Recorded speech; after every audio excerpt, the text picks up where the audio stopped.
बहुत ही जबरदस्त होने वाला ये वीडियो, पूरा जरूर देखें। और ये सोमनाथ का मंदिर जो आपने अभी पूरा दिखाया, बार बार आक्रमण हुए मगर बार बार आक्रमण के बाद भी उभरता रहा। अच्छा, ये वो शक्ति थी जिसने हर 1000 साल के आक्रमण में हमको बचाया।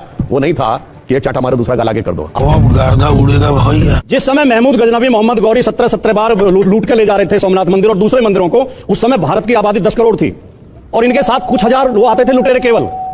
वो 1500 आदमी कैसे 10 करोड़ लोगों को लूट के ले जाते थे? हमको नहीं पता, क्योंकि इन लोगों ने देश के नागरिकों को एक होने ही नहीं दिया। यस, महमूद गजनवी ऊंट और खच्चरों पे सोना लाद के ले जा रहे थे हमारे मंदिर का, और किसान खेत में हल चला रहा था। हमें क्या मतलब है? क्योंकि इन्होंने उस मंदिर में उन्हें घुसने ही नहीं दिया कभी।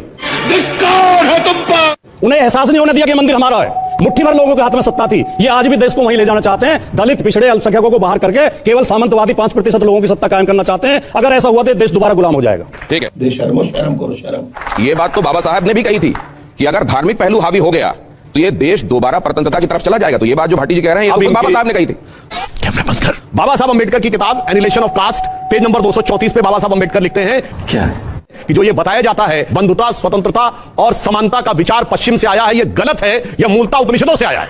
दूसरा झूठ इन्होंने ये बोला कि 5000 साल पहले से ये होता था। बाबा मैंने ऐसा कब कहा? जो बातें मैंने कही नहीं थी उनके जवाब देते रहे ऊपर ऊपर। मैंने कब कहा था? 5000 साल का मैंने कोई जिक्र किया था अपने वक्तव्य में? नहीं। लेकिन आप एक जिक्र ले आए एनिहिलेशन ऑफ कास्ट का।